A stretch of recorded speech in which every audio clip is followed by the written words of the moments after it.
What's up, y'all? Welcome back to another video. Now, today I'm going to be talking about how I managed to redeem my Amex points for max value.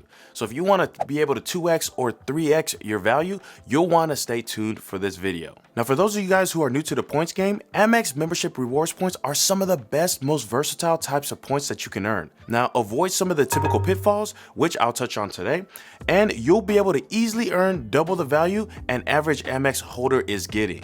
So your next question is probably, hey Tommy, how can I actually go about valuing my Amex points?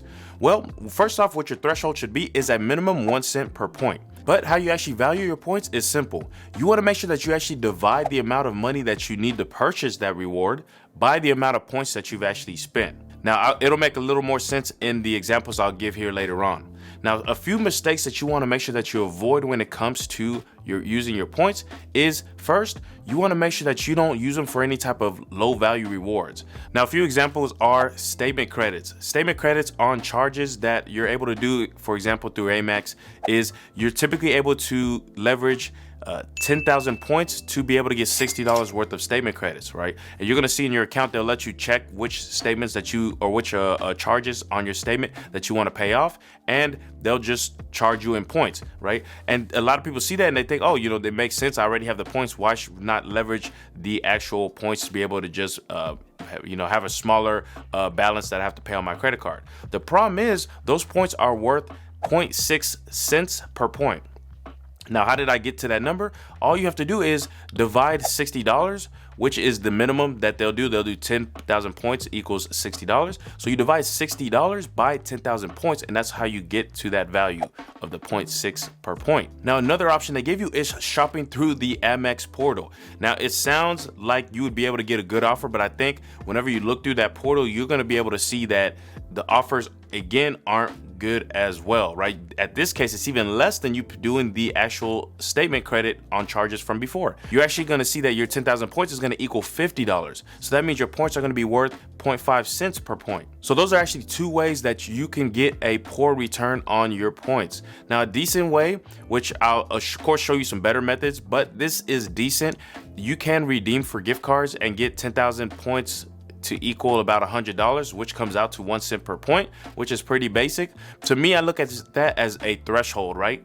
Anything below that is just, for me, it's not worth it completely. Even 1 cent per point, I find that it's not as much value as what I'm typically looking for. Now, another comparable option is booking flights and upgrading through the Amex travel portal. Now, that's going to give you, your 10,000 points is going to be worth about $100. That as well is going to make it worth 1 cent per point.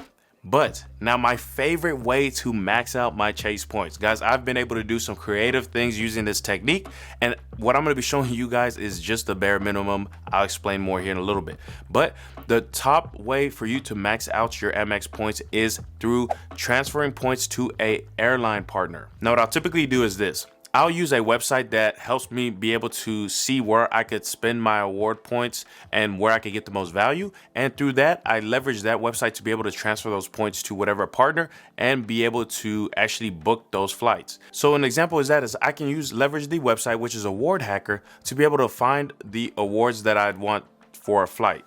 Now, let's imagine I was trying to go from DFW to Cancun. I could use a website called Award Hacker to be able to see if there was any types of award seats that would be available on that route and where would be the best way to transfer my points to take advantage of them. Now, through that website, I was able to find that I could get a Delta operated flight from Virgin Atlantic. And on top of that, what made it even better was Amex was actually doing a current offer. They were doing an offer of 30% transfer bonus to Virgin Atlantic.